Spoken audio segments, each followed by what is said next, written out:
Bonjour à tous et bienvenue sur Montréal Boulevard. Le nom est assez évocateur et vous annonce la couleur.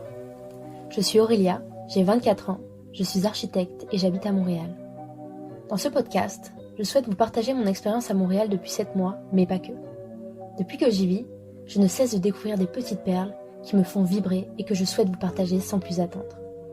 Dans cet épisode, je reçois Philippe Lamarre, le fondateur du média québécois Urbania, dans leur bureau à Montréal. Avec Philippe, on a parlé du besoin de s'affranchir d'un patron, de l'importance de valoriser la culture québécoise dans les médias au Québec, de la nécessité de sortir de sa zone de confort pour se renouveler, et bien d'autres choses. Bonjour, aujourd'hui je suis en compagnie de Philippe Lamarre, qui est le fondateur d'Urbania. Philippe, est-ce que tu peux te présenter et nous présenter ton parcours dans un premier temps? Oui, comme tu viens de le dire, je suis Philippe Lamarre. J'ai fondé Urbania en 2003. Je suis à la base un designer graphique. Donc, j'ai étudié en design graphique à l'Université du Québec à Montréal, mais aussi en échange à l'Université du Connecticut aux États-Unis et à Vancouver à Emily Carr Institute of Art and Design. J'avais envie de voyager et tout en étudiant, donc c'était vraiment mon envie à l'époque de voir différentes perspectives autour du design. Et quand je suis revenu à Montréal, j'ai essayé de bosser dans des agences de design, des agences de com, et je me suis aperçu que je suis quelqu'un d'indomptable, indisciplinable, donc j'étais incapable d'avoir des patrons, donc j'ai démarré ma propre entreprise avec un ami d'enfance au début des années 2000. Et une fois que j'ai démarré mon entreprise, je me suis aperçu que chacun de mes clients était en quelque sorte mon patron. Et là, j'ai décidé de créer un projet qui me procurerait une liberté créative complète, où je pourrais faire à la fois le contenant et le contenu. Et ce projet s'est avéré être un magazine qu'on a créé justement. Je me souviens, c'était en mars 2003. On s'est dit, OK, on publie en juin. On met tous nos efforts pour lancer le magazine. Et puis, c'est là qu'on a décidé d'inventer Urbania. Donc, on était sur le boulevard Saint-Laurent. Donc, le boulevard Saint-Laurent à Montréal, c'est la rue qui divise l'île d'est en ouest. Les Anglais d'un côté, les francophones de l'autre. Nous, on était vraiment à la croisée des chemins. Puis comme quand on est designer graphique, on passe beaucoup de temps dans un ordi. Et là, j'ai dit, je vais inventer un magazine qui va me donner un prétexte pour aller rencontrer les gens à l'extérieur du bureau, pour me décoller de mon ordi, puis aller rencontrer des humains qui font bouger la ville, qui font bouger la vie. Et puis, ça a été ça la motivation première. Et est-ce que tu peux pour les personnes qui ne connaissent pas Urbania, bon, au Québec, je pense que la plupart des gens connaissent, mais pour par exemple les Français ou les étrangers qui m'écoutent, est-ce que tu peux nous présenter les sujets que traite Urbania en règle générale? Je le décrirais comme un magazine de société, un magazine curieux qui est vraiment qui s'intéresse aux gens, aux humains.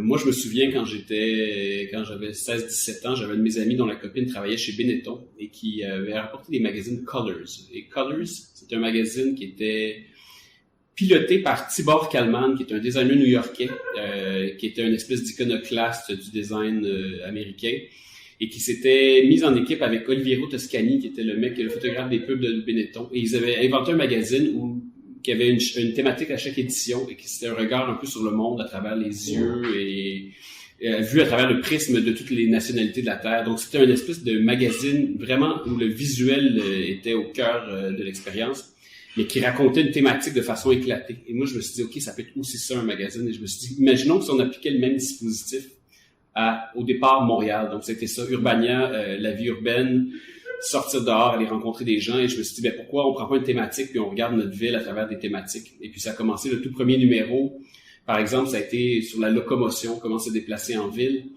Et puis, au fil du temps, on a vraiment éclaté. On est parti de Montréal, mais après ça, on a élargi le spectre d'intérêt. Puis ça a été, on s'est autant intéressé aux gros, aux lesbiennes, aux parents, au hockey sur glace, les célébrités. Bref, on a touché un peu à tout. Mais à chaque fois, l'objectif, c'est de regarder une thématique à travers une collection de points de vue. Donc, on fait se collisionner plein de points de vue différents, autant de photographes, illustrateurs, journalistes et kidam, qui apportent un point de vue un peu différent sur des thématiques connues ou pas.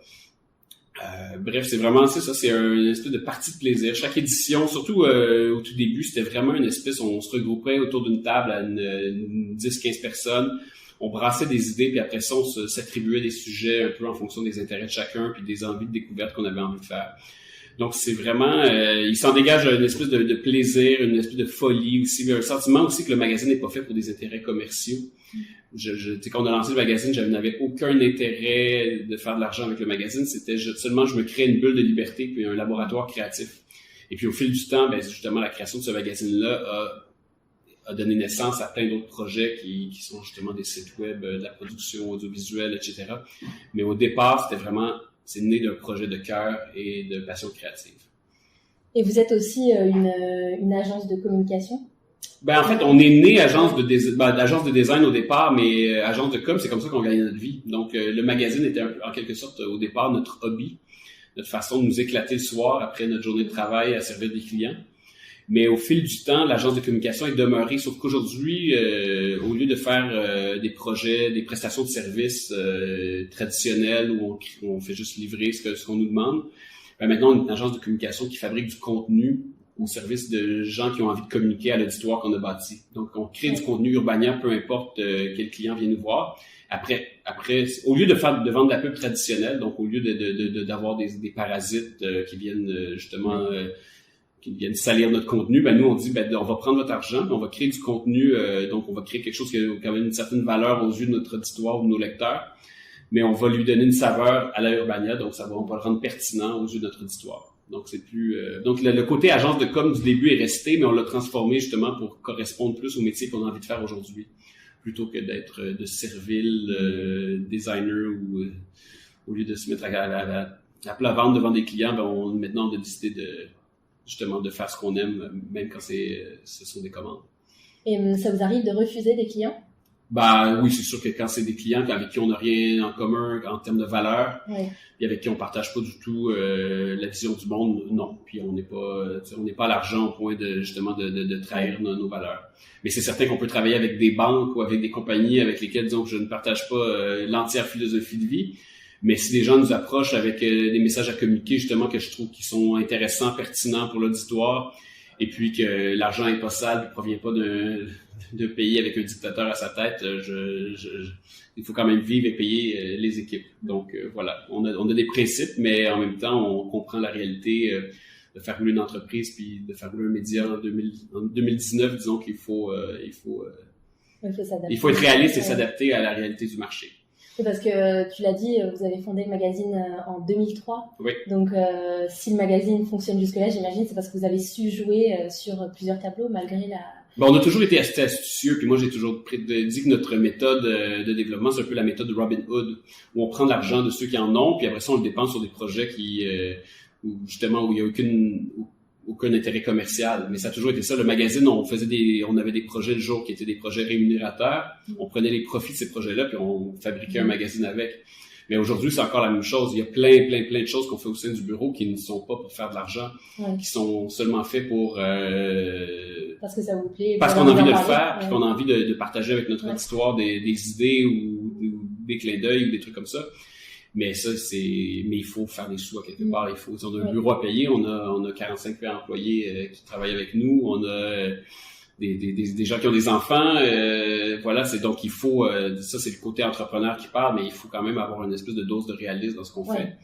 Puis en vieillissant, justement, on devient un peu plus sage, mais même si je demeure indomptable et pris de ma liberté de patron ou d'entrepreneur. D'après toi, c'est censé apporter quoi un média? Pourquoi? Dans la société en général? Ça dépend. Il y a plusieurs types de médias. Il y a les médias d'information, donc les journaux ou les médias justement qui nous informent sur le quotidien du monde. Et ça, justement, en général, c'est soit un service public, une chaîne télé ou des journaux traditionnels. Et évidemment, c'est leur rôle, c'est de nous tenir informés sur l'actualité, sur ce qui se passe en politique, sur ce qui se passe, tous les scandales, débusquer des méchants. Ensuite, il y a des médias justement qui sont des médias plus de société ou de divertissement, qui sont plus le créneau qui est le nôtre. Notre rôle, c'est de donner un éclairage sur le monde, une perspective différente, donc de montrer les choses selon un angle sur lesquels on les a pas vus. Donc, par exemple, Urbania, nous, notre but, c'est vraiment s'intéresser à la société. Notre mission qu'on s'est donnée, celle qu'on affiche sur les murs et un peu partout, c'est de rendre l'ordinaire extraordinaire. Donc, c'est un peu la mission c'est un magazine avec un ADN documentaire. Donc, nous, on aime les vrais gens. On aime les gens dans la rue, donc les gens qui vivent de vraies histoires, qui ont un vrai impact sur le monde. Donc, dans notre cas, notre but, c'est de célébrer les humains qui font bouger les choses, mais pas d'un côté un peu comme des singes savants qui sont dans des laboratoires en train de réinventer la prochaine pilule, mais plus des gens du quotidien qui font de petites choses, mais qui ont un impact. Donc, qui donnent pas forcément. Exactement. Donc, les médias parleront pas parce que c'est pas des super-héros ou c'est pas des gens qui sont des célébrités. Mais nous, on essaie de trouver ces gens-là, de les mettre en valeur et de les célébrer un peu comme si c'était des vedettes. En fait, ce sont nos vedettes à nous. Donc, dans notre cas, c'est ça. Après, si c'était un média de bouffe qui donne de bonnes recettes, l'utilité est claire. C'est un média justement pour des médias de femmes pour avoir des recettes de diète pour perdre du poids, tout ça. Après ça, nous, on est un média sans utilité claire. Notre utilité, elle est plus de l'ordre de l'humain. Donc, c'est pour ça que quand je dis qu'on est un magazine de curiosité, on s'adresse vraiment aux gens qui ont envie de regarder le monde sous un autre angle. Puis de trouver une façon de découvrir des gens dont ils n'auraient jamais entendu parler si Urbania les avait pas trouvés. Ouais. Et toi, comment tu t'informes au quotidien?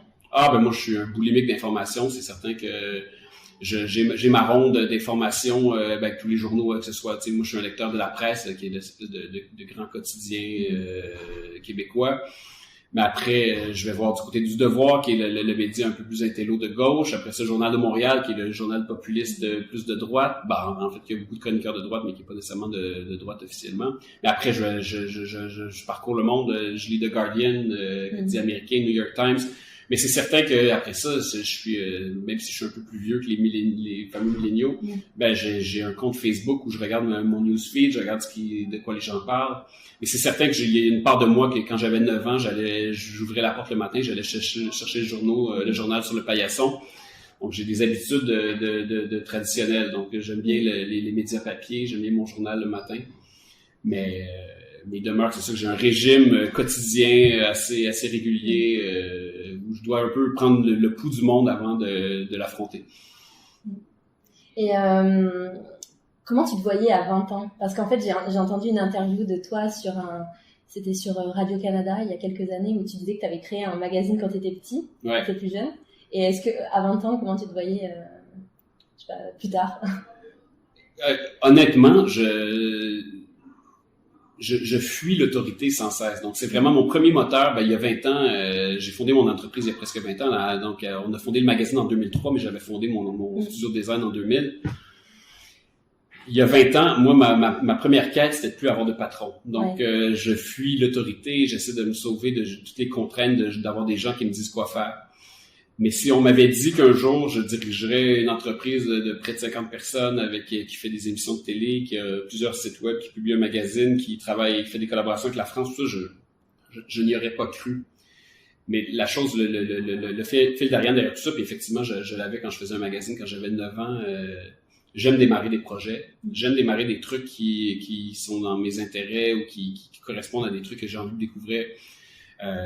Moi, j'ai beaucoup hésité quand j'ai fini le cégep, ici, c'est le collège juste avant l'université. J'ai hésité entre aller en journalisme ou en design. Et puis, je me suis dit, je vais aller en design parce que premièrement, j'avais étudié en littérature précédemment. Je me suis dit que le design me sortirait un peu de ma zone de confort. Ça me ramenait un peu à mon plaisir de dessiner que j'avais découvert quand j'étais plus petit. Puis, je me suis dit, on peut toujours revenir au journalisme par la porte en arrière si on veut, parce que le journalisme, c'est plus une question de culture générale et de curiosité.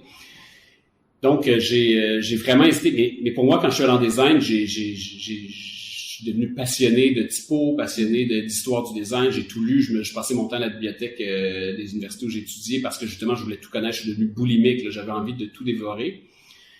Et puis après, quand j'ai commencé à travailler, je me suis un peu frappé le nez sur les contraintes de clients, le manque d'envergure créative de certains projets. Donc, je me suis un peu rendu compte que ce qui m'avait passionné dans le design à l'université, allait éventuellement s'éteindre dans le monde du travail parce que justement ma liberté créative était restreinte, puis je m'apercevais que justement le client de mes rêves là, qui m'arriverait avec justement avec l'espèce qui me donnerait les clés d'un projet où je piloterais à la fois le contenu, le contenant et tout ça, n'arriverait pas.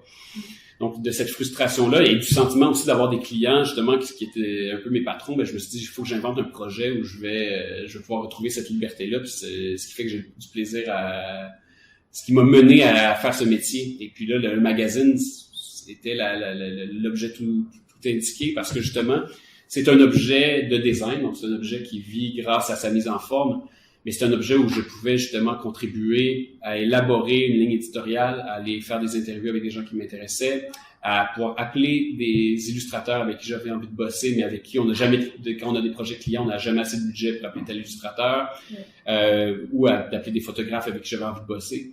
Donc bref, je me suis créé un prétexte pour aller voir et collaborer avec des gens avec qui j'avais envie de travailler ou des gens que j'avais envie de rencontrer. Donc c'était vraiment ça ma motivation. Mais c'est né d'une pulsion. Après, la trajectoire qui en découle, je pense que c'est un peu ça qu'on fait des métiers créatifs. Si on veut être vu comme quelqu'un qui est bon dans ce qu'il fait, ben il faut que ce soit guidé par la passion. Oui, donc c'est ça. Donc le magazine que je faisais à l'âge de 9 ans, je le faisais parce que j'avais un intérêt, j'avais envie de le faire, puis j'avais envie d'aller justement imprimer des trucs au photocopieur du coin, puis les relier, puis les vendre à ma famille, à mes tantes et à ma mère. Ben, tu sais, le magazine, ça a été un peu le même moteur. J'avais envie de fabriquer ce magazine. Et puis une fois que t'en fais un, ben, évidemment, on a fait l'erreur de mettre des coupons d'abonnement dans le premier. Donc, on avait des abonnés. Donc, il fallait en faire un deuxième. Puis là, c'est devenu une machine infernale. Ben, à chaque 3 mois, il fallait livrer un nouveau magazine. Mais cette machine infernale que j'ai moi-même créée a justement donné naissance à tout le reste. Ouais. Donc, c'est ça. Donc, c'est vraiment c'est l'impulsion créative de départ qui a créé une espèce de trajectoire un peu imprévisible, mais dans laquelle je suis très à l'aise et très heureux aujourd'hui. Et aujourd'hui, est-ce que tu fais encore du design graphique en soi? Enfin, comment... Ben, donc, je m'assois pas à mon ordinateur pour faire des affiches, mais oui, c'est certain que je fais du design en m'assoyant avec mes collègues, puis justement en faisant de la direction artistique au sens large. Mais ce qui m'intéresse maintenant, c'est le design comme étant un de mes outils dans le coffre. Parce que c'est certain que je crois que quand on est un designer, quand on étudie en design, on devient un designer pour la vie. Ouais. Moi, je regarde la typo, j'essaie toujours d'identifier de quel typo il s'agit. Est-ce que le crénage est bien fait? Est-ce que ça aurait pu être plus gros, plus petit? T'sais, on demeure un designer. Notre rôle, c'est comme designer, c'est d'améliorer le monde, de rendre le monde plus beau, plus agréable, plus fonctionnel. Donc, c'est certain que ça m'habite, puis ça m'obsède, puis j'applique le regard de design au contenu, parce que quand je lis un article ou je regarde une vidéo, ben j'essaie d'amener une pensée design, comment le rendre plus efficace, plus narrativement plus pertinent. Mais après ça, il y a aussi tout l'emballage, de comment on joint la musique, la typographie, tout l'habillage graphique. Donc c'est certain que je suis un designer dans tout ce que je fais. Mais après, est-ce que je m'assois à l'ordi et je joue Illustrator? Ça m'arrive rarement. Mais ça me fait parfois du bien de faire un petit truc, un petit projet. Mais c'est certain que pour être bon, il faut en faire 50 heures par semaine. Quand j'en fais à coup de 3 heures par semaine, c'est pas assez. Et concrètement, ça ressemble à quoi tes journées en fait? Toi, tu écris des articles? Très rarement. Moi, je suis avec des équipes de tout genre. Je peux être, mais en partie dans le pilotage de l'entreprise. J'ai une associée avec qui je partage ce rôle, mais qui est beaucoup plus dans l'opérationnel. Moi, j'essaie d'être impliqué dans tous les projets qu'on développe, en fait, d'avoir une espèce de vision créative sur où on s'en va avec Urbania, au sens large. Mais au sens large, mais tout comme dans certains projets, ben, je vais m'asseoir avec les gens qui les élaborent puis qui les fabriquent, puis je vais réagir à leurs idées, je vais essayer d'amener mes propres idées. Mais c'est certain que c'est des journées un peu folles où on peut faire 8 rencontres, mais qui n'ont rien à voir l'une avec l'autre. Ouais. Donc c'est comme il faut que je partitionne mon disque dur mental en plein de morceaux. Mais c'est certain que la partie qui m'intéresse le plus, c'est la partie vision, donc d'essayer de regarder, de lever la tête du guidon et puis de regarder où on s'en va puis qu'est-ce qu'on va faire dans les 3 prochaines années. Parce que là, c'est là que c'est le côté de moi qui aime démarrer des projets puis savoir OK, où on s'en va avec tout ça. Puis être un peu précurseur aussi, pionnier, j'imagine. Ben, on essaie tout le temps d'aller là où on nous attend pas. Après ça, être pionnier, c'est pas tant d'être le premier à quelque part, mais c'est d'aller là où on nous attend pas. Ouais. C'est surtout ça mon souci. Puis c'est certain qu'en étant plus établi dans le milieu, plus vieux, je me rappelle constamment que j'ai pas envie de devenir l'espèce de truc qui était cool il y a 10 ans puis qui a mal vieilli. Ouais. Donc il faut se botter le cul à se sortir de la zone de confort. Ouais. Mais ça prend de la discipline pour ça, parce qu'on est toujours mieux bien installé dans le confort douillet de notre vieux fauteuil que d'essayer d'aller s'asseoir sur le nouveau fauteuil mal à mancher, comme on dit ici. Et tu l'as dit tout à l'heure, Urbania, donc c'est plus que le magazine en ligne, c'est aussi la production. Et notamment, vous produisez la plateforme Sexplora, ouais. qui qui traite des sujets tabous liés au sexe, au corps, au genre. En quoi ce type de projet c'est important pour Urbania et en quoi ça vous intéresse? Donc chez Urbania, oui, on est né magazine, mais après, à chaque édition du magazine, on faisait un site web qui s'intéressait à la même thématique que le magazine. Puis sur les sites web, on mettait des vidéos et de fil en aiguille, on s'est mis à faire de la production vidéo. Donc aujourd'hui, on vend des programmes à des chaînes. Et Sexplora, c'est une série documentaire qu'on a produite pour la chaîne Explora, qui est une chaîne de science, qui est dans le giron de Radio-Canada. Et pour cette série-là, on a créé justement une plateforme avec une application et tout ça. Mais c'est vraiment un regard un peu en angle sur la société, sur la sexualité, mais à travers le prisme de la science. Donc, Sexplora, c'est vraiment justement, il y a une mission un peu sociale justement d'éduquer les gens à propos de quelque chose qui est davantage traité sous l'angle charnel habituellement, mais dans ce cas-ci, c'est vraiment justement de regarder la science sous l'angle scientifique. Mais donc, c'est vraiment près de l'ADN d'Urbania. C'est un peu comme une thématique de magazine où on se donnerait comme une rubrique où on se donnerait comme discipline d'appliquer le regard scientifique à une thématique. Donc, ça s'inscrit justement dans le désir de briser des tabous. Ça fait partie vraiment de notre ADN, c'est d'essayer justement de dire des choses de façon crue mais intelligente. Et puis aussi qu'on apprenne des choses, que la pensée évolue, qu'on fasse évoluer les mentalités. Mais ensuite, cette série-là était portée par une journaliste qui s'appelle Lily Boisvert, qui est une fille justement qui correspond très bien à notre esprit, qui est une fille qui a des revendications, qui a des idées. Mais évidemment, dans un rôle comme quand tu portes un projet comme Sexplora, mais le but, c'est pas tant de faire du militantisme ou de l'activisme, mais que de l'éducation, exactement. Mais c'est certain que pour moi, un projet comme Sexplora, ça s'inscrit au cœur du genre de projet qu'on a envie de faire chez Urbania. Et du coup, en règle générale, c'est du contenu engagé qui parle de tabou. Parce que par exemple, une personne qui souhaiterait présenter un projet à Urbania, quels critères globalement il faudrait qu'elle ait? Si on peut en qualifier. Mais... le premier critère, c'est est-ce que ça correspond à... Est-ce que d'autres médias auraient pu publier ce contenu? Si c'est un contenu qui aurait pu être publié dans 8 autres magazines, pour moi, c'est pas un contenu Urbania. Ouais. On essaie d'avoir un ton un peu différent. On s'adresse à un auditoire qu'on veut, sans dire que c'est un auditoire plus jeune. La majorité de nos lecteurs sont entre 25 et 35 ans. Ouais. Donc, il faut que ce soit des choses qui adressent des champs d'intérêt de gens qui sont justement... Après, il y a des gens plus vieux puis plus jeunes qui peuvent nous lire, mais c'est certain qu'on veut... on a envie d'avoir une cible qui s'intéresse au monde, comment changer le monde, comment le rendre meilleur, comment le rendre utile. Mais c'est très générique ce que je suis en train de te dire, mais ce qu'on a envie, c'est vraiment des gens qui ont une voix différente, qui sont curieux, qui s'intéressent aux humains, qui s'intéressent aux histoires humaines. Puis, au fil du temps, par exemple, dans le magazine, on s'intéressait beaucoup à raconter des histoires justement de communautés ou de gens méconnus. Sur le site, ça a été beaucoup une prise de parole individuelle. Ça a été beaucoup de gens qui sont venus faire des témoignages. Donc, c'est le côté puis on est né, le site web a été muté justement en portail en 2009. Et c'était un peu au moment où les blogs avaient beaucoup de popularité sur le web. Et puis le site est né un peu comme un blog avec plein de gens qui venaient exprimer des idées différentes. Et là, il y a eu plein de gens qui sont venus faire des témoignages ultra touchants sur Urbania, puis des gens ça peut être une femme, justement, qui nous avait écrit un jour qui avait subi une chirurgie bariatrique. Donc, c'est une fille qui était obèse et qui a subi une chirurgie bariatrique. Et puis, qui est venue raconter un peu son cheminement psychologique à travers tout ça et qui a publié des photos qui accompagnaient l'article.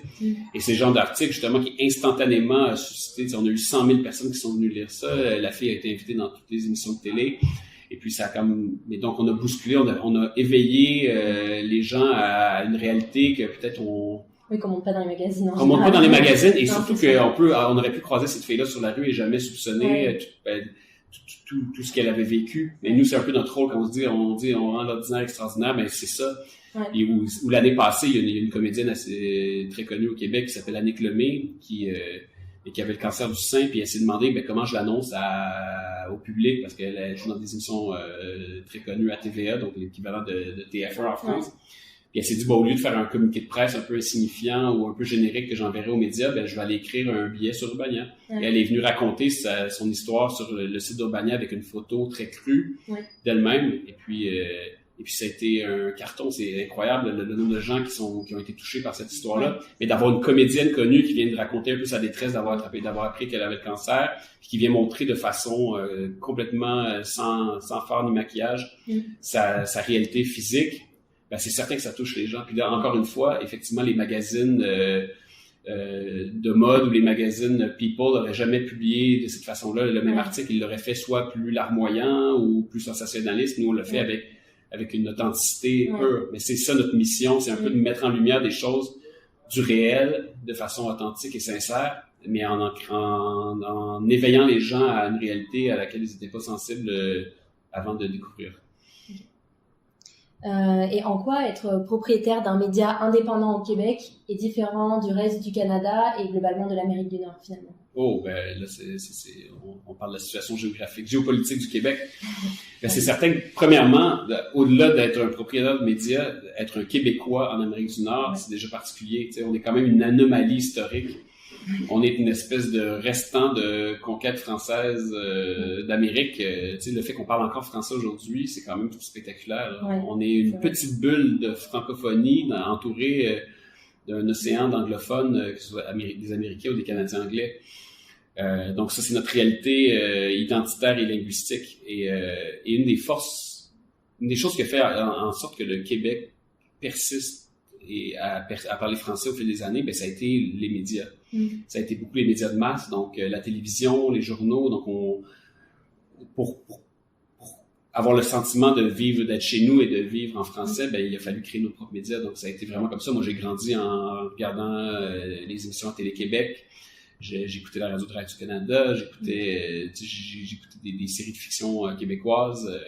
Bref, j'ai consommé ma propre culture en grandissant. Et je pense que c'est un peu ma responsabilité aujourd'hui comme média.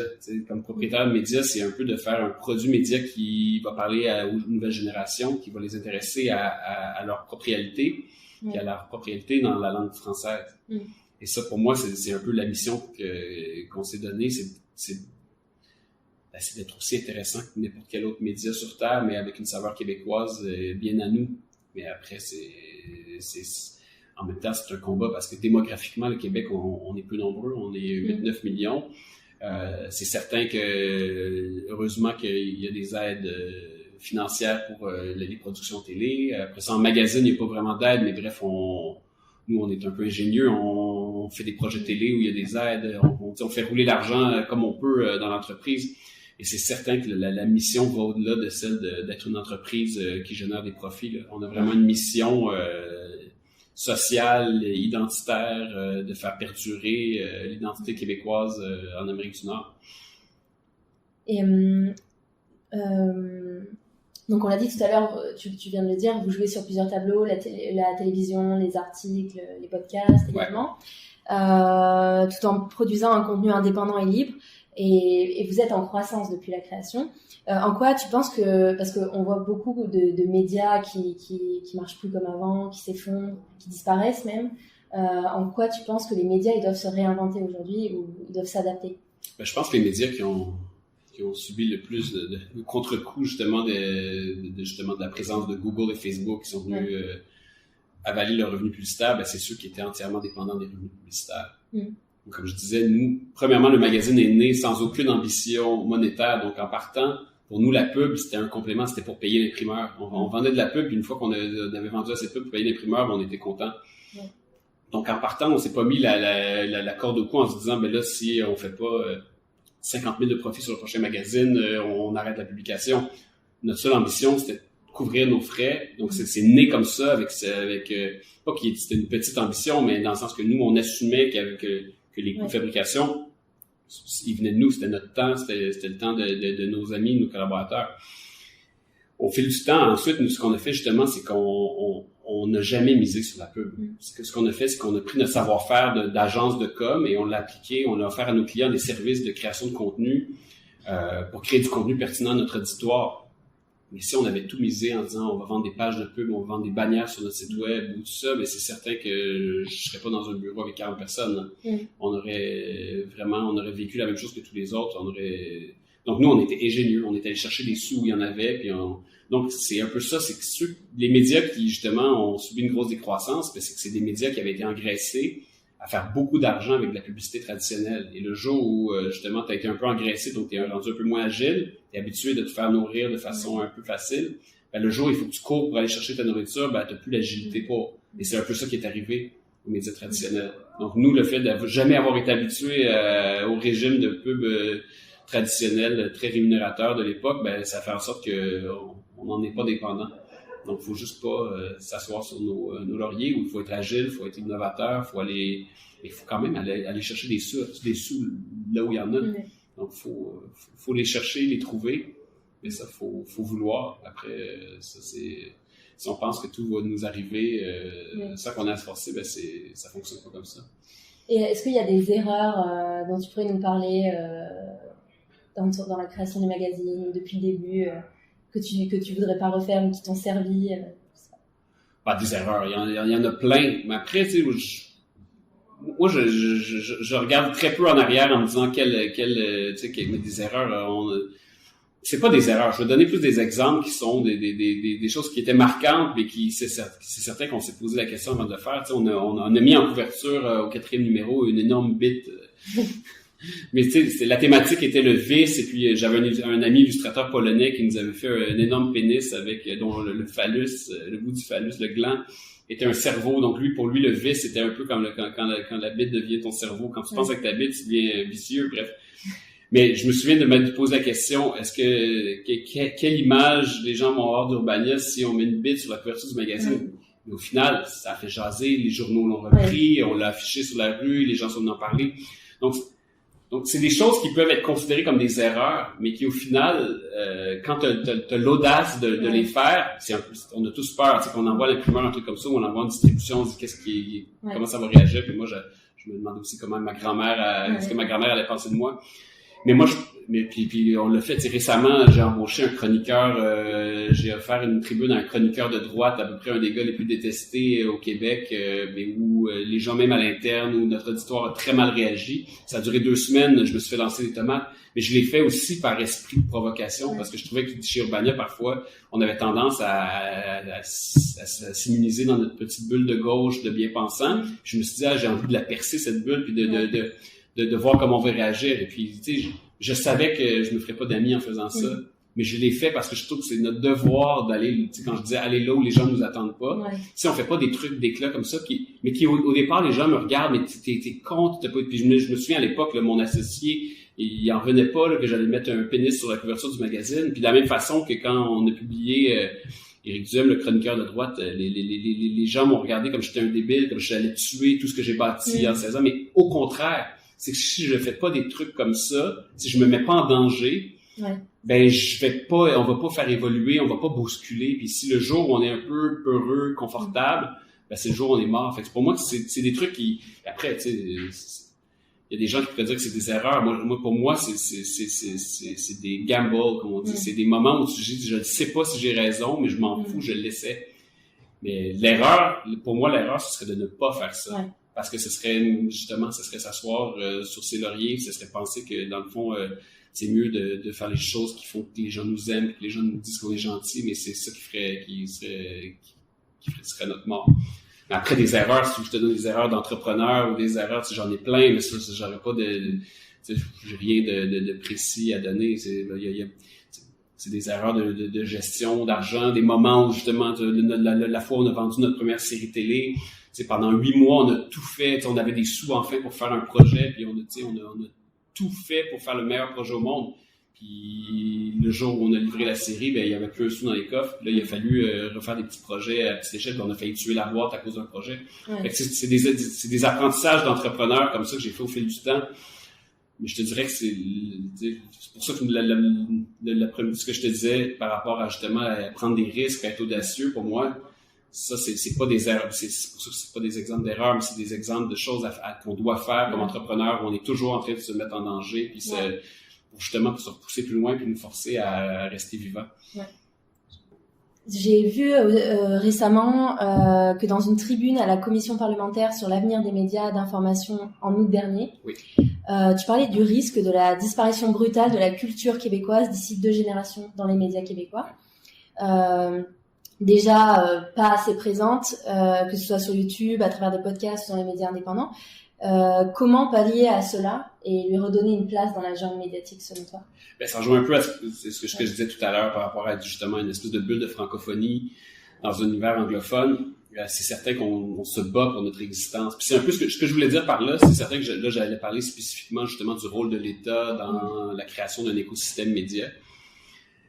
Ce que je disais, c'est qu'en ce moment, moi, j'ai grandi dans un Québec où, justement, je m'assoyais devant la télé à 18h le soir, et là, il y avait une émission qui s'appelait Passe-Partout qui jouait, qui était une émission québécoise. Je me levais le matin, puis il y avait le journal La Presse sur la table qu'on nous livrait, puis mes parents écoutaient la radio de Radio-Canada, et puis donc, il y avait plein de médias de masse qui venaient m'influencer, puis qui venaient forger mon identité, mais qui faisaient partie de mon quotidien. Et là, je regarde mes enfants, j'ai un fils de 14 ans puis une fille de 10 ans, qui, eux, leur consommation de culture, c'est de prendre une tablette, aller sur YouTube et regarder ce qu'ils ont envie de voir. Et évidemment, quand on est un enfant de 10 ans ou de 14 ans, ce que nos amis aiment, c'est Marvel, c'est Star Wars, c'est des trucs américains. Et évidemment, c'est un peu comme si je ne mettais que des bonbons à disposition de mes enfants, ils ne consommaient que des bonbons dans la vie. C'est un peu la même chose avec le contenu. Donc, on est souvent porté à les consommer, la facilité puis ce qui goûte bon au départ. Je suis pas en train de dire que la culture québécoise c'est du véganisme, mais il faut cultiver le goût de la culture québécoise. Et ce que je disais avec ma phrase un peu apocalyptique à propos de la culture québécoise, c'est que si je regarde mes enfants, le régime de contenu de mes enfants actuellement, donc que si je les force pas à consommer du contenu québécois ou si je les expose pas à ça, eux, ils vont naturellement aller vers des produits américains. Donc, je me dis que les enfants de mes enfants, donc si j'extrapole dans 2 générations, ça va être quoi leur relation à du contenu francophone québécois?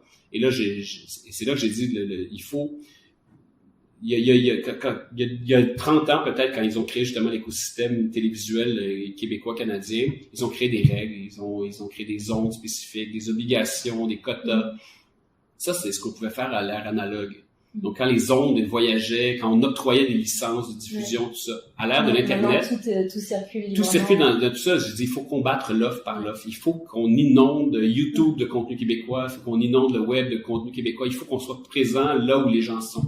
Donc, il faut que quand mes enfants ouvrent leur tablette sur Spotify, qu'il y ait de la musique québécoise qui soit disponible et que la musique soit bonne, donc qu'elle soit bien financée, que les meilleurs artistes puissent faire ce qu'ils veulent. Même chose avec le contenu journalistique, les séries télé, les documentaires. Donc, c'est ça. Pour moi, il faut que le gouvernement investisse à stimuler l'offre, à faire en sorte qu'il y ait un écosystème qui se recrée. En ce moment, essayer de jouer un jeu défensif, donc d'essayer de mettre des règles, tout ça va juste repousser le problème temporairement, mais à chaque fois, Internet est suffisamment futé pour trouver des façons de contourner tout ça. Donc, il faut combattre l'offre par l'offre. C'est ce que je voulais dire. J'ai vu également dans un article publié sur le site d'Urbania Media, vous annoncez que Urbania part à la conquête de l'Europe francophone. Rien de moins. Oui, c'est ça. Car votre entreprise, elle fait partie des 22 organismes sélectionnés par Exportatif Créatif Canada. Ouais. C'est quoi l'objectif de ce grand pas et est-ce que tu peux nous en dire plus? Ça fait peut-être 6-7 ans qu'on caresse un rêve justement de trouver une façon qu'Urbania voyage vers l'Europe. Puis en 2012, je me souviens, on a fait un projet web documentaire qui s'appelait Fort McMoney, qu'on a fait avec l'ONF, l'Office national du film du Canada. Okay. Et puis, en collaboration avec la chaîne Arte en France. Donc, on avait un partenaire français et là, on avait des partenaires, des journaux comme Le Monde qui nous ont supportés, tout ça. Et on a vu, tu sais, on allait en France travailler. Puis moi, j'adore travailler avec la France. Je trouve qu'au niveau du contenu, il y a comme des affinités entre Urbania puis ce que les Français aiment bien. Oui, je pense. Il y a quelque chose, on le sent qu'il y a une affinité d'esprit. Et puis, donc, de plus en plus, on était à l'impression de déployer une équipe journalistique pour aller faire un magazine dont la thématique, c'était les Parisiens. Okay. Donc, on s'est un peu trempé l'orteil. Et là, au fil du temps, on s'est dit, comment on pourrait faire pour exporter Urbania en Europe? Et et là, justement, moi, ça fait 3-4 ans que je vais souvent en France, que je vais rencontrer des partenaires potentiels, tout ça. Et puis là, il s'est adonné justement qu'effectivement, on a été sélectionné dans ce programme d'exportation de la créativité du contenu canadien. Donc, c'était un peu le coup de pied au cul pour nous de dire, bon, mais là, vous voulez le faire, là, maintenant, faites-le. Et là, on n'a plus le choix, puis mais tant mieux, parce que mais c'est extraordinaire. Puis ça s'inscrit un peu dans ce que je disais, justement, sur le rôle du Québec. C'est oui, nous parler à nous-mêmes, mais aussi établir des ponts avec l'Europe francophone, puis éventuellement avec l'Afrique. Je pense que ça aussi, ça va être tributaire de notre survie culturelle. C'est que les peuples francophones, maintenant, avec l'ère de l'Internet, il y en a plus de frontières. On peut créer des contenus qui voyagent. Moi, j'ai envie de voir comment les Français vivent, comment les Africains vivent, et puis les francophones, puis qu'on partage, puis qu'on ait un peu aussi le côté de briser l'espèce d'a priori qu'on a sur les accents, puis sur, justement, tu sais, les anglo-saxons n'ont pas ça. Du contenu australien peut se rendre en Angleterre, et le contenu anglais peut se rendre aux États-Unis, puis on sait que le contenu États-Unis peut voyager partout. Mais on dirait que nous, entre le Québec et la France, puis on dirait que dès qu'il y a un truc d'accent, vraiment, c'est souvent les Français qui font semblant de pas comprendre les accents québécois. C'est un peu le français, je pense. Mais je crois que les nouvelles générations n'ont pas nécessairement cette espèce de blocage, tu sais, cette espèce de blocage psychologique-là, et puis là, chez une nouvelle génération. Donc, profitons-en.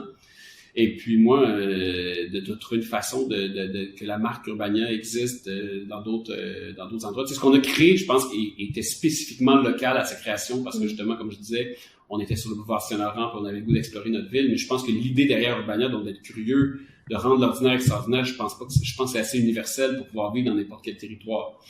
Et c'est la prétention que j'ai. Après, est-ce qu'on va réussir? Est-ce qu'on va se péter la gueule? Je sais pas, mais c'est certain que en ce moment, moi, je suis extrêmement motivé, puis si je pouvais plus vieux dire, waouh, on a réussi à bâtir ça, puis maintenant, on a des antennes dans plein de pays francophones, puis on a créé une marque mondiale, ben, waouh, j'aurais le sentiment d'avoir laissé un leg sur terre. Mais bon, regarde, c'est un peu comme tout, là, chaque projet que je lance, j'ai un peu, tu sais, on sait jamais si ça va fonctionner, mais celui-là, disons qu'il m'est particulièrement cher. Et concrètement, ça va être un bureau... éventuellement, mais de là, on est en train de discuter justement pour lancer une structure de production audiovisuelle à Lyon, avec un partenaire à Lyon, et puis avec une boîte à Paris aussi, avec un individu, puis des partenaires qui vont nous héberger d'abord avec des bureaux, puis on a un développeur commercial qui est un Français ici, qui va déménager à Paris pour aller faire le développement commercial. Okay. Et puis là, dès qu'on aura des revenus, des sous et tout ça, ben là, on ouvrira un bureau, on fera des embauches, puis on deviendra une multinationale. Mais bon, là, en 2020, ça va être à 2 personnes et demie, 3 personnes. On va commencer, mais c'est certain que oui, on veut que le plus rapidement possible, ça prenne forme, puis justement qu'on ait du contenu qui provient de partout de la francophonie. Intéressant. J'espère. Et en quoi le Québec est unique en termes de créativité aussi? Par rapport à l'Amérique du Nord, à l'Europe? Je pense que c'est notre côté biculturel. Ouais. C'est le fait qu'on est une espèce de, tu sais, on est des anglo-saxons qui parlent français. C'est vraiment ça, tu sais, on vit dans un système politique anglo-saxon, vraiment qui provient d'Angleterre. Notre système politique, c'est le Parlement, c'est vraiment comme en Angleterre. Sauf qu'on a un code civil. Donc, c'est la rencontre entre le méthode parlementaire puis le code civil. Donc, on est vraiment un hybride entre 2 peuples. Même, on est entre 3 peuples, entre les Américains, les Anglais, les Français, puis même un peu les Autochtones. Tu sais, on est une espèce de mélange. On est un carrefour, le Québec. Puis je pense que c'est ça qui fait qu'on est un peuple différent. Après ça, tu sais, on n'est pas le peuple avec l'architecture la plus pure. On n'est pas le peuple avec la littérature la plus affinée. Mais on est bouillonnant de créativité, on est différent, puis je pense qu'on a un côté très authentique aussi, facile d'accès, où c'est ça, le contact est facile, donc je pense que cette sincérité-là, ça se ressent en création, mais c'est aussi le côté débrouillard. Il fait froid. Le froid fait en sorte aussi qu'on doit composer avec des éléments qui sont pas nécessairement des plus accueillants. Mais c'est ça, mais je pense que fondamentalement, c'est vraiment notre espèce de côté fondamentalement multiculturel dans notre esprit, puis l'espèce de carrefour entre plein d'identités qui fait notre unicité. Et aujourd'hui, comment on fait pour travailler chez Urbania si on a envie on adore le contenu, on a vraiment envie de faire partie de l'équipe?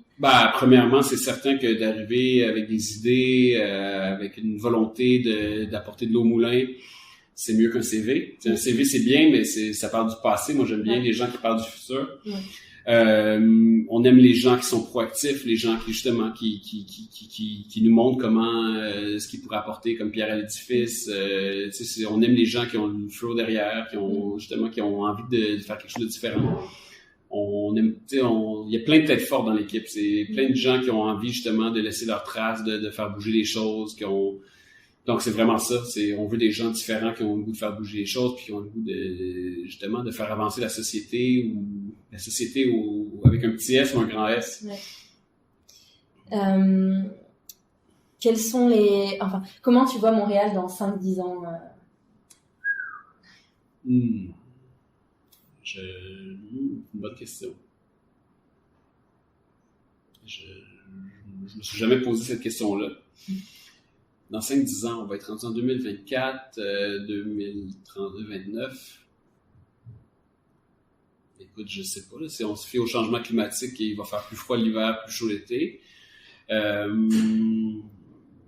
sais pas, il va y avoir plein d'enfants de Français qui vont être nés, parce que là, ça fait peut-être 10 ans qu'il y a une immigration française assez forte à Montréal, puis on commence à le découvrir, là, qu'il y a des Français qui sont de plus en plus dans des postes élevés à Montréal. Qui créent des entreprises. Qui créent des entreprises, qui ont des enfants, qui se mêlent à la société québécoise, donc ça c'est très bien, je pense que ça va donner justement une espèce de souffle différent.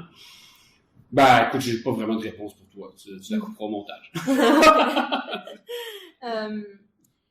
Qu'est-ce que tu dis à quelqu'un qui veut créer un média aujourd'hui? Mais ça, c'est le côté un peu triste d'avoir vieilli. C'est certain que moi, quand j'avais 25 ou 27 ans, quand on a lancé Urbania, j'étais complètement candide. Je connaissais pas les embûches. Je l'ai fait parce que j'avais aucune idée de ce que ça voulait dire comme difficulté. J'ai aucunement envie de devenir l'espèce de vieux qui dit « mais faites attention, il y a ci, il y a ça, faites pas ça. » Donc, quelqu'un qui a envie de créer un média, premièrement, je donne pas de conseils. Je dis fais-le, invente-le, fais-le à ta façon. Mais le conseil, c'est d'essayer d'avoir plusieurs sources de revenus. C'est d'inventer quelque chose où tu ne dépends pas que d'une seule source de revenus, que ce soit les subventions, la pub ou peu importe quoi. C'est d'être inventif, c'est d'avoir une espèce que le média fasse partie d'un écosystème dans lequel il y a une réelle économie et pas... mais il faut aussi, puis là, c'est la chose, c'est à quoi tu sers. Qu'est-ce que tu veux apporter de différent? Si tu veux faire un autre média avec un positionnement commercial, peut-être que ça va très bien fonctionner, puis tout ça, mais honnêtement, faire un média pour faire un média, il n'y a aucun intérêt. Faire un média, c'est une voix, c'est apporter sa voix à la société, puis c'est un porte-voix aussi, donc il faut avoir des choses à dire, il faut avoir des talents fédérés, il faut avoir une vision, il faut bâtir une marque derrière ce média-là, puis si on n'a pas de vision, honnêtement, c'est pas le bon véhicule. Mais il faut avoir quelque chose à dire, puis il faut avoir envie de laisser un leg à la société. Et est-ce qu'il y a une personne qui t'inspire, une personne, un mantra, une citation, je sais pas, quelque chose?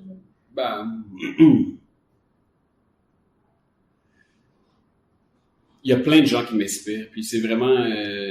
puis ça a été des gens au fil de mon parcours, justement, quand j'étais plus jeune, quand je rêvais d'être joueur de baseball ou joueur de hockey, c'était ça ma passion. Après ça, quand je me suis mis à triper sur le design, ça a été des gens comme Tibor Kalman, que j'ai nommé tantôt, qui avait fondé le magazine Colors, qui était une espèce d'esprit libre à New York, ou Saul Bass, qui était un designer qui faisait des génériques d'ouverture et des films.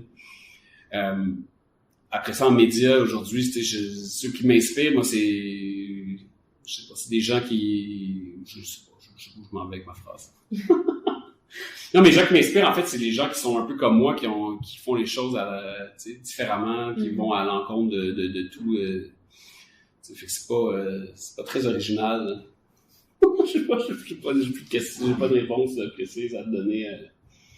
Non, j'ai pas comme une idole ou quelque chose qui me guide. Mais moi, ça a toujours été, genre, j'ai un champ d'intérêt, comme je me mets à triper là-dessus, genre, je me mets à adorer je me lis tout ce que quelqu'un a écrit là-dessus. Mais je peux pas te dire, telle citation de tel penseur qui m'a guidé dans ma réflexion. Non, moi, c'est vraiment, je suis une espèce de boulimique comme un sprinter, là. Je consomme tout quelqu'un, puis à chaque fois, j'avance dans ma réflexion. Fait que désolé, j'ai pas de réponse éclairante pour toi. Et dernière question, est-ce que tu écoutes des podcasts? Oui, quelques-uns. Quel genre de podcast? J'écoute beaucoup de podcasts qui sont des entretiens avec des gens qui m'intéressent. Ouais. Donc c'est parce que je trouve que c'est très intime, c'est une façon justement d'avoir accès à des réflexions. Puis souvent les gens en podcast se sentent plus libres que quand ils sont dans des médias traditionnels. Oui, parce qu'il n'y a pas là aussi la vidéo, donc on est. Il n'y a pas la vidéo, puis aussi le sentiment que c'est justement que ça, même si c'est diffusé à grande échelle, c'est pas comme être à la radio en direct où les gens essaient de bien parler, dire des choses. Donc non, moi c'est certain que des podcasts avec justement beaucoup des entrepreneurs qui racontent un peu leur parcours, parce que ça m'intéresse toujours de connaître un peu comment la personne s'est rendue au point C. Mais sinon, c'est des podcasts plus narratifs, des séries documentaires en podcast, c'est certain que j'adore. Mais c'est vraiment, j'adore le week-end, genre aller faire mon shopping, aller faire l'épicerie en écoutant des podcasts, c'est mon petit moment de liberté où je peux faire deux choses en même temps, mais être tout seul avec des idées de quelqu'un d'autre. Ouais. Écoute, merci Philippe pour toutes ces réponses. Merci Aurélia. Tu couperas les réponses qui étaient moins intéressantes, là. Je te fais confiance. Mais je pense qu'elles étaient toutes intéressantes. Bon, arrête. Si. Merci beaucoup et puis à bientôt. Merci à Philippe de m'avoir accordé son temps et de nous avoir partagé son expérience d'entrepreneur média québécois. Si cet épisode vous a plu, vous pouvez aller consulter le contenu d'Urbania, que ce soit sur urbania.ca, sur YouTube, sur Instagram, etc. Vous retrouverez toutes les références de l'interview dans la description du podcast. Quant au podcast, vous pouvez me retrouver sur Instagram, Montréal Boulevard, sur Facebook, mais aussi sur toutes les plateformes d'écoute. Si le podcast vous plaît, n'hésitez pas à laisser un petit commentaire sur votre plateforme d'écoute préférée et un 5 étoiles sur Apple Podcast. À bientôt sur Montréal Boulevard.